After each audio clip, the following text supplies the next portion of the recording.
اعوذ باللہ من الشیطان الرجیم بسم اللہ الرحمن الرحیم کہ بچی نے پوچھا تھا کہ کیا لڑکی اپنے سسرال کی شکایت اپنے میکے میں آ کر سکتی ہے یا نہیں؟ دیکھیں، مسئلہ یہ ہے کہ ایک تو سسرال یہ میکے سے قطع نظر شکایت کا مسئلہ ہے۔ شکایت دو طرح کی ہوتی ہے، ایک اپنی فریاد بیان کرنا، اپنے اوپر جو ظلم ہے وہ کسی کے پاس ذکر کرنا تاکہ اس کا حل پتہ چلے، یا اس ظلم کی وجہ سے وہ بہت زیادہ شکستہ دل ہو چکا ہے تو حوصلہ حاصل کرنے کے لیے اپنوں کے سامنے یا کسی قریبی کے سامنے بیان کیا جاتا ہے، اس کی تو بالکل گنجائش ہے۔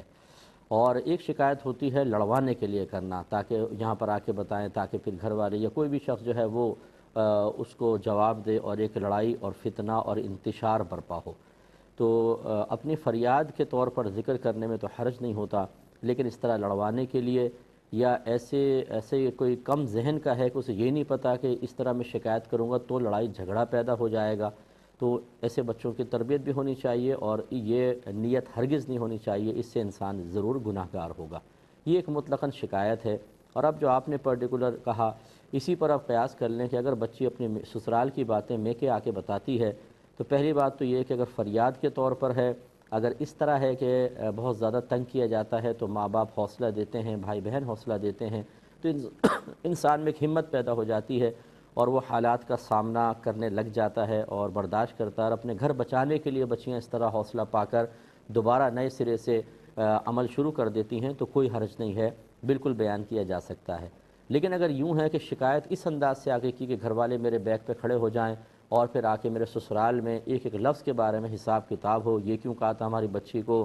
اس وقت ایسا کیا کہا تھا، اور اس میں یقینی سی بات ہے کہ فتنہ ہوگا، انتشار ہوگا، لڑائی ہوگا، جھگڑا ہوگا، تو پھر ایسی شکایت کرنے کا مطلب ہے خود اپنے پاؤں پہ کلہاڑی مارنا، اپنے گھر کے سکون کو تباہ کرنا اور جدائی کا راستہ ہموار کرنے کی کوشش کرنا۔ کیونکہ جب شکایت ہوتی ہے، میکے والے آ کر اگر سسرال والوں کو دبا بھی دیں، مثلا خاندان بڑا دبنگ قسم کا ہے، تو نتیجہ کیا نکلے گا؟ کیا شوہر کے دل میں پھر اس کے بعد وہ محبت رہے گی؟ زبردستی کسی کو اپنا مطلب قریب کرنے کی کوشش کرنا کہ مجھے دیکھو میں کیسی لگ رہی ہوں، میں دیکھتے کیوں نہیں ہوں؟ اچھا جی، وہ بیچارہ ڈر کے دیکھے، اس میں کوئی مزہ آئے گا؟ اس طرح زندگی گزارنے کوئی فائدہ ہے؟ یہ سلطان رہی مصطفیٰ قریشی کا ملاپ ہے یا میاں بیوی کا ملاپ ہے؟ تو پھر وہ اس طرح کی رسمی کارروائیاں رہ جاتی ہیں۔ سسرال والے بھی سامنے ذرا نرم رویہ رکھتے ہیں کہ نہیں بھی میکے والے آ جائیں گے پھر دوبارہ، لیکن وہ محبت اور پیار تو قائم نہیں ہوتا۔ تو یہ طریقہ کار بالکل غلط ہے۔ کوشش ہونی چاہیے بچی کو کہ اپنے سسرال کے معاملات کو کم سے کم اپنے میکے میں آ کے ڈسکس کریں، کیونکہ وہ لوگ جب ریئیکشن دکھائیں گے ان کو نہیں پتہ کہ ساس کا مزاج کیا ہے، شوہر کا کیا ہے، نندوں کا کیا ہے، سسر کا کیا ہے، دیور جیٹھ کا کیا ہے، وہ بچی بہتر جانتی ہے کیونکہ اس گھر میں ہے۔ تو اس لیے پھر وہ کام بگڑتا ضرور ہے، بنتا بہت کم ہے۔ ہاں، اگر وہ سمجھتی ہے کہ اپنے تمام تر احتیاطی تدابیر کے باوجود،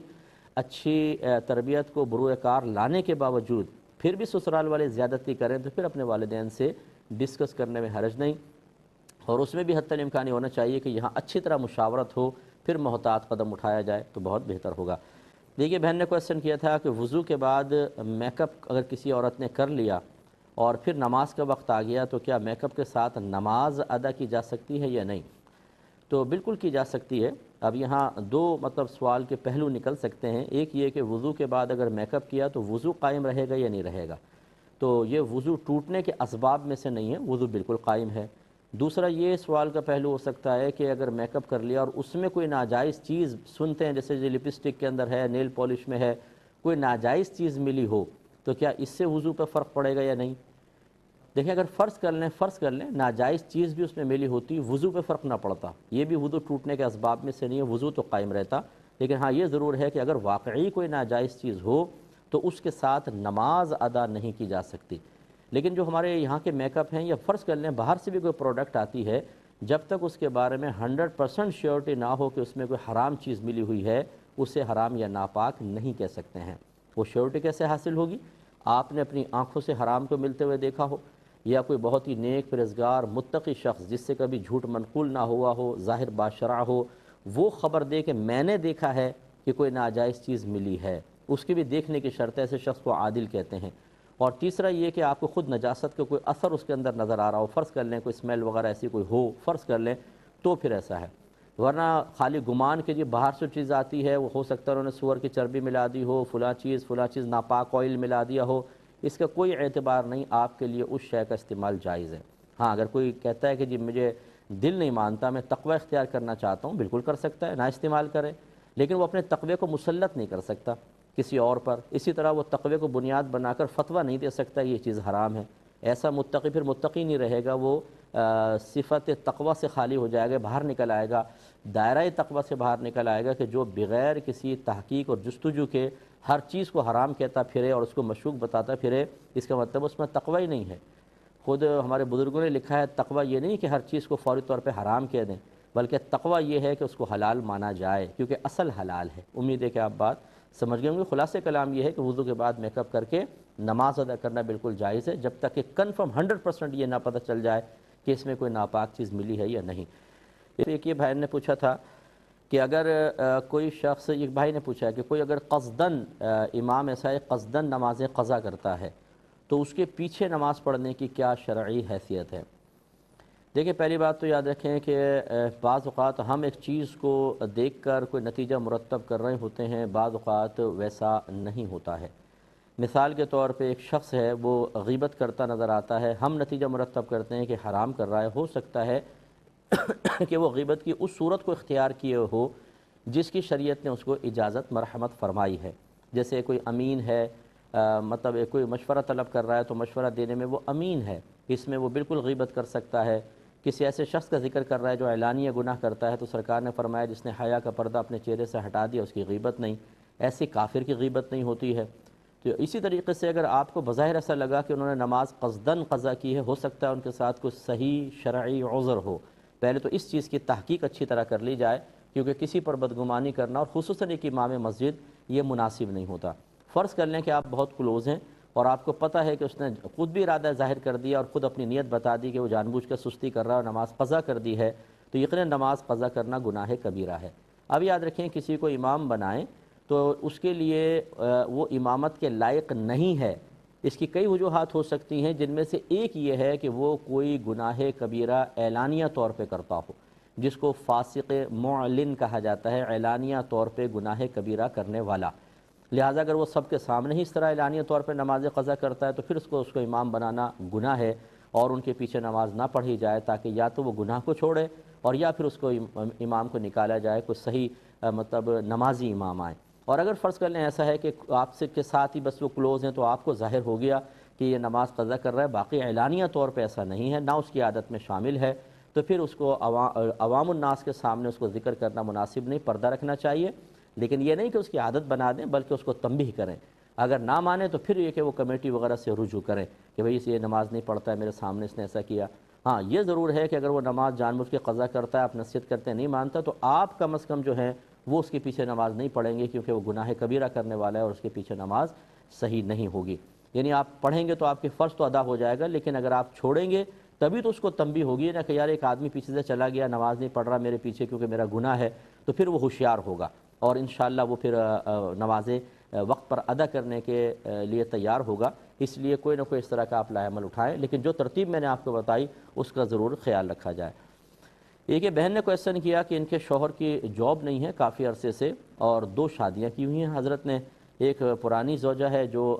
اپنے گھر والوں کے ساتھ رکھی ہوئی تھی، اس کے بچے بھی ہیں، انہوں نے اپنا نہیں بتایا کہ میرے بچے ہیں کہ نہیں، لیکن یہ اچھی جاب کرتی ہیں اور اچھا کماتی ہیں، تو اب یہ کہتی ہیں کہ وہ شوہر نے خود نہیں کماتا ہے، میں خرچہ بھی اس کو اٹھاتی ہوں، اور اب وہ اپنی پہلی بیوی اور بچوں کو بھی ادھر ہی لے آیا تاکہ ان کا سارا خرچہ بھی میں اٹھاؤں، تو کیا اس کا یہ فعل گناہ کبیرہ ہے یا نہیں اور میں کیا کر سکتی ہوں؟ دیکھیں پہلی بات تو یہ کہ اگر شوہر جان بوجھ کر جاب نہیں کر رہا ہے، حالانکہ وہ کرنے پر قدرت رکھتا ہے، تو نان نفقہ چونکہ بیوی کا واجب ہے اور ترک واجب گناہ صغیرہ، اور گناہ صغیرہ پر اصرار کرنا، اس کو بار بار کرنا گناہ کبیرہ بنا دیتا ہے، تو اس کا یہ فعل گناہ کبیرہ ہے۔ پہلی بات تو یہ، اور اگر شوہر مجبوری کے تحت تلاش کرتا ہے، نہیں ملتی ہے جاب، تو پھر گناہ کبیرہ کا مرتکب تو نہیں ہے۔ ہاں یہ ضرور ہے کہ آپ بیوی پہ اکڑنے کے بجائے اس کا احسان تصور کریں، بیوی پہ کوئی واجب نہیں ہے کہ اپنے شوہر کا نان نفقہ اٹھائے، آپ منع بھی کر سکتے ہیں کہ خود کہیں سے کماؤ، ٹھیک ہے میں اپنا خرچہ اٹھا لیتی ہوں، حالانکہ تمہارے ذمہ تھا، لیکن تم کہیں سے بھی کرو، اپنا گزارا کرو، یہ آپ بالکل اس طرح کر سکتی ہیں، شرعاً میں بتا رہا ہوں آپ کو لیکن اس کے باوجود اگر آپ اس کی خدمت کرتی ہیں تو یہ آپ کا احسان ہے جو اس کو ماننا چاہیے۔ دو باتیں ہوں گی۔ تیسری بات یہ ہے کہ اگر ایک شخص کی دو بیویاں ہوں تو انہیں ایک ہی گھر میں رکھنا گناہ ہوتا ہے۔ وجہ اس کی یہ ہے کہ ضرور لڑائی جھگڑا ہوگا، شوکن ہوتی ہیں آپس کے اندر، ضرور کلیش ہوگا، اس لیے ان کی الگ الگ رہائش رکھنا ضروری ہے۔ اب وہ نہیں کر پا رہا اور وہیں پر لے کر آ گیا، یہ ایک اور غلط ہے۔ پھر اس کا ان کا اپنے بیوی بچوں کا خرچہ بھی یہ بیوی اٹھائے، کیوں اٹھائے؟ ابھی ہم نے آپ کو بتا دیا کہ آپ کے اوپر تو شوہر کا نفقہ لازم نہیں ہے، چاہے جائے کہ پھر سوکن کرو اس کے بچوں کا، لہٰذا آپ بالکل منع کر سکتی ہیں۔ اور یہ شوہر زیادتی پر زیادتی کر رہا ہے، اور یہ اسی وقت کرتے ہیں جب سامنے عورت کو کمزور، مجبور، بے بس، اور یہ سمجھتے ہیں کہ اس کی کمزوری کوئی میرے ہاتھ میں ہو سکتا ہے۔ آپ شوہر سے محبت کرتی ہوں، آپ کی لو میرج ہو، کیونکہ عموماً ایسے ہی ہوتا ہے، دوسری شادیاں اسی کا نتیجہ ہوتی ہیں، پہلی تو بیچاری ویسی ارینج میرج میں آ جاتی ہے، تو پھر وہ شاید آپ کی کمزوری ہو اور وہ سمجھتا ہے کہ مجھے چھوڑ کر نہیں جائے گی، تو آپ کی مجبوری سے ناجائز فائدہ اٹھائے، بہرحال اس صورت میں وہ گناہ گار ہوگا۔ تو آپ بالکل مطالبہ دائرہ ادب میں رہ کر شوہر سے بدتمیزی نہ کریں، لیکن آپ کو میں نے آپ کا حق بتا دیا ہے، یہ شوہر بالکل غلطی کر رہا ہے۔ اور اسی طرح ہوتا ہے، میں کتنے دفعہ ہم لوگ عرض کرتے ہیں کہ بھئی دوسری شادی کرنے سے پہلے 10 دفعہ آپ سوچیں، یہ سوچتے ہیں نہیں، اور مطلب شادیاں کر لیتے ہیں، نہ شریعت کا پتہ ہوتا ہے نہ کچھ، اور پھر مسلسل گناہگار ہو کر اپنی آخرت کی بربادی کا سامان کرتے ہیں۔ ایسا نہیں کرنا چاہیے۔ جو دوسری شادی کے خواب دیکھ رہے ہیں، خدا را اپنے سر کے اوپر بال رہنے دیں، ورنہ بال ہی نہیں رہیں گے۔ ایک یہ کویشچن کیا تھا بچی نے کہ ان کے شوہر کی جاب ختم ہو چکی ہے اور اب شوہر چاہتے ہیں کہ اپنے آبائی گاؤں شفٹ ہو جائیں۔ ان کے ساتھ بچی کہتی ہے میری والدہ رہتی ہیں، وہ کسی اور بچی کے ساتھ رہنا نہیں چاہتی، کسی اور اولاد کے ساتھ۔ اب یہ چاہتی ہے بچی کہ میں اپنی والدہ کو سسرال لے کر نہ جاؤں، کیونکہ لازم سی بات ہے کہ پھر وہاں پر سسرال والے اس پہ کوئی تنقید کریں گے تو ان کو تکلیف ہوگی، اور اگر نہیں جاتی تو شوہر کہتا ہے کہ بھئی جانا ہے ساتھ۔ اب کیا حکم شرع ہوگا؟ یہ پریشان ہو گئی ہیں۔ دیکھیں مسئلہ یہ ہے کہ شادی سے پہلے لڑکی پر سب سے زیادہ حق اس کے والدین کا ہوتا ہے، لیکن جب بچی کی شادی ہو جاتی ہے، یاد رکھیں سب سے زیادہ حق اس کے شوہر کا ہوتا ہے، لہٰذا آپ کو شوہر کی اطاعت کرنی ہوگی۔ اپنی والدہ کے لیے اپنے شوہر کے یا اپنی ازدواجی زندگی کو خطرے میں ڈالنا، یا اپنے شوہر کو ناراض کرنا، یا اپنے بنے ہوئے گھر کو خراب کر دینا، اس کی شرعاً بالکل اجازت نہیں ہوگی۔ اور یہ بھی ایک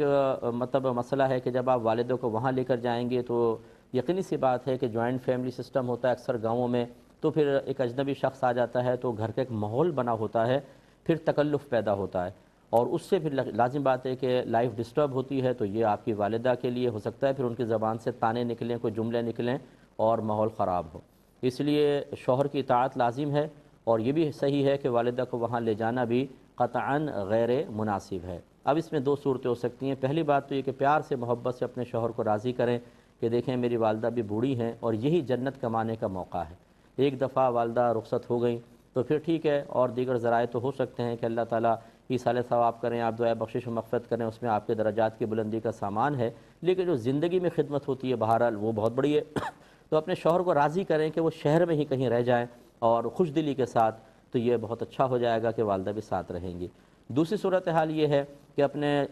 والدہ کو بھی لے کر جائیں، لیکن وہاں نہ رکھیں جہاں پر آپ ٹھہرنا چاہتے ہیں۔ شوہر گاؤں میں چلے جائیں، لیکن اکثر گاؤں کے اندر زمینیں سستی مل جاتی ہیں، اور لیکن آج کل تو ویسے کافی مہنگی ہو رہی ہیں، اور وہاں پر کوئی مطلب یہ کہ مکان علیحدہ لے کر شوہر اس میں رہیں آپ کے ساتھ اور والدہ بھی رہ جائیں، اور سسرال قریب ہوگا تو پھر آنا جانا رہے گا۔ یہ دوسری بہترین سچویشن ہے۔ تیسری یہ کہ شوہر سے بتائیں کہ میں والدہ کو چھوڑ نہیں سکتی، ان کو ساتھ لے جاؤں، تو اب وہاں کیا آپ یہ ماحول بنا سکتے ہیں کہ والدہ الگ ایک کمرے میں رہیں اور کسی کو ڈسٹرب نہ کریں، میں ان کی خدمت تھوڑی بہت کر لوں اور سسرال میں سب سیٹ ہو کے رہ جائیں؟ اگر شوہر کہتے ہیں یس تو یہ بہت ہی اچھا ہے کہ آپ اس طریقے سے کر لیں۔ پہلے ان تین میں سے کسی ایک کا انتخاب کریں، امید ہے کہ انشاءاللہ مسئلہ حل ہوگا۔ اور اگر تینوں سے مسئلہ حل نہ ہو تو میرے پاس اتنے ہی مشورے تھے، میں اور نہیں کر سکتا ہوں، کچھ کہہ سکتا ہوں، پھر آپ فیس کریں، لے جائیں والدہ کو، اگر کچھ کہتے ہیں تو بڑے پیار محبت سے اس کو فیس کر کے اس ماحول کو ٹھیک کرتے رہنے کی کوشش کریں۔ لیکن یہ مشورہ نہیں دوں گا کہ اپنی والدہ کو یہاں کسی کے حوالے کر کے یا کسی اور بہن بھائی جہاں والدہ رہنا نہیں چاہتی ہیں چھوڑ کر چلی جائیں،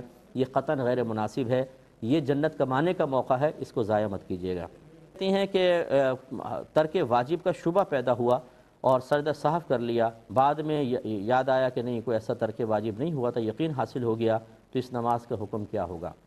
دیکھیں اگر شبہ پیدا ہوا تھا اور غالب گمان تھا کہ کوئی واجب ترک ہوا اور اس پر آپ نے سجدہ سہو کیا تو یہ بالکل نماز صحیح ہو گئی۔ اب اگر بعد میں چاہے آپ کو یقین حاصل ہو جائے کوئی بات نہیں، اب آپ اس نماز کو نہیں لوٹائیں گی، کیونکہ جب انسان تحری کر کے کوئی عمل کر لیتا ہے تو ایک شرعی دلیل ہے۔ تحری کا مطلب سوچ وچار کر کے، غالب گمان یہی تھا کہ ترک واجب ہوا، اس پر آپ نے ایک عمل کی بنیاد رکھی، سجدہ صاحب کیا، بعد میں چاہے آپ کو یقین ہو گیا کہ میں نے غلط سجدہ صاحب کر لیا تھا، لیکن اس وقت تو آپ نے صحیح گمان کے ساتھ کیا تھا، تو اس پہ دوبارہ سجدہ صاحب لازم نہیں ہوگا۔ یہ بہن نے کہا کہ ہم عورتیں اس طرح کرتی ہیں کہ جمعے کی صبح